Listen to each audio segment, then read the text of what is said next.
Hello everyone, and this is Peekaboo, my indoor, for now, worm bin, and went through a harvest not too long ago, and I've been trying to build up the bedding. That's okay in an indoor worm bin to build it up nice and slowly, but these worm bins are now going to have to go outside for the summer. So I'm going to have to build up Peekaboo's bedding because Peekaboo is going to be going into my greenhouse, and it's the shoulder season. The greenhouse is still in our spring temperatures, but on a sunny day the other day, it got up to 35 degrees Celsius. That is 95 degrees Fahrenheit. And look, see, that corner is dry. This bin does not hold moisture even in my indoor room temperatures, so it needs more bedding. So you're gonna bulk you up, Peekaboo. So let's just turn the whole thing over. Let's take a look at the worms. Here's my Amazon mailer, almost disintegrated. Yay. That looks like another stretchy bit coming on it. Yeah, I'll get that eventually. Okay, let's find the worms. They're down the center. There they are, where the moisture is. And they're doing a great job already chewing up the material and creating more vermicompost. So I'm just going to use my flat hand on the bottom. That's why I like having a tote with a nice flat bottom. You can turn up so easily. All right, so there's Peekaboo's worms spread throughout because they're hungry, and the bin is a little dry, which is fine.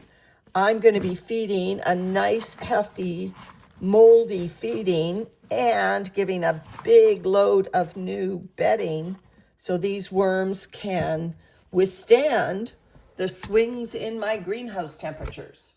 I've got some rose stems that will add some aeration down the bottom. They'll take a long time to disintegrate. And then the juxtaposition of woody rose stems with just some white office paper that should have gone through our shredder, but somehow it made it into my worm bedding bin. You know, the place that I store worm bedding, looking at houses for sale. So this was one that we obviously didn't like. We tore it up. All right, so now the food. It's a really moldy, melony mess. I'm going to get sprouts. This has been previously frozen. You know, I obviously can't use this container again, so I think I'll just stick it right on top once I don't even want to put my hands on that. Once I loosen up this moldy melon. There we go. Moldy, moldy melon.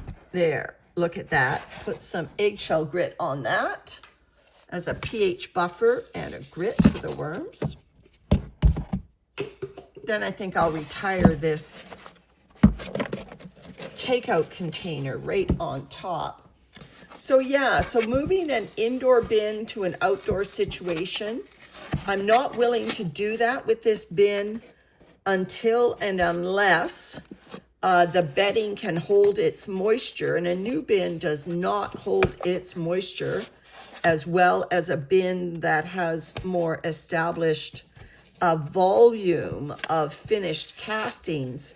So this bin, I need to bulk it up so that not only does the new bedding hold moisture better, but obviously the worms in here will get to work on it and build castings out of it. Now, the fastest castings are going to come from those food scraps, but bedding also is food, and it will contribute to bulking it up with castings as well. These takeout containers, you can see the shininess. I've determined that these liners are not compostable, but I'm just going to do this. The worms will lick all that up before they start eating this cardboard on the outside. And now I'm going to put the bulk of the bedding right on top. I don't think this bedding is very moist. It's been in my bowl that I've been using, well, it's got some dampness to it. It's been sitting in my bowl for a little while, and those leaves were mildly wet going in. Yeah, I can smell a bit of a musty smell that you get from wet leaves. Great microbe action. So I will have to not only keep the bulk of this bin up, but the moisture before I move it outdoors. You see, there's a clump of leaves. They had really good moisture, or an office paper in there or something. So bulking up Peekaboo so it can withstand temperature swings as I prepare to move my indoor worm bins outside for the summer.